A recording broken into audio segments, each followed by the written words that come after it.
Welcome back to Friday Night Frenzy. It's the first show for our winter shows, and back with me, Sean Patrick Bowley and Joe Morelli, Game Time CT, Hearst Media.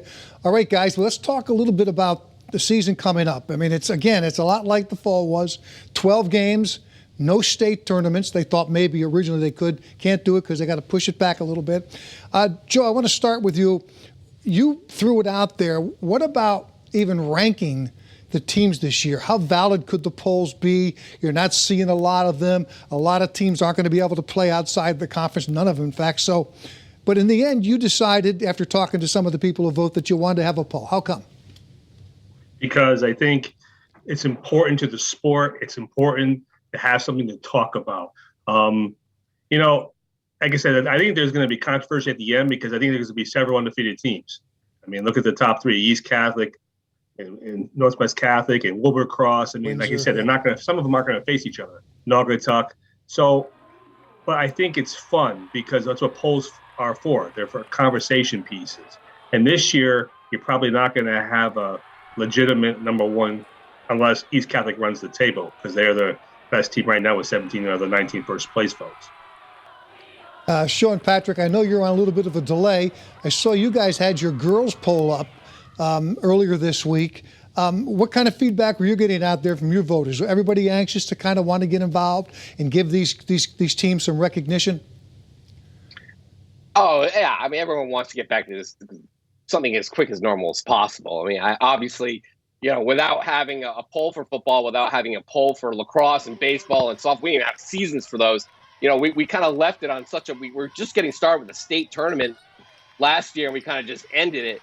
And, it's almost been a year of dealing with COVID, and it feels like it's just been endless. And kids have just been kind of gone through the ringer about whether they're going to be able to play and how they're going to be able to play. So, yeah, we have a girls poll. We have our boys hockey poll. It's not going to be the same thing. But you know what? Everyone's just glad to have some sort of normalcy back, if only 50% normalcy. You know what I mean, Joe?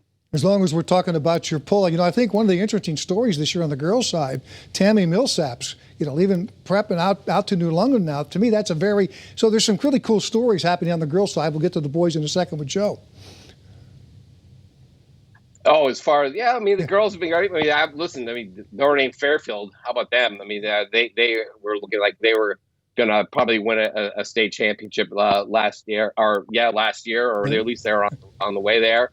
Look, it's there's a lot I don't know about a lot of this. I'm going to throw it out there right now because it's been so long. I don't even remember what happened half the time.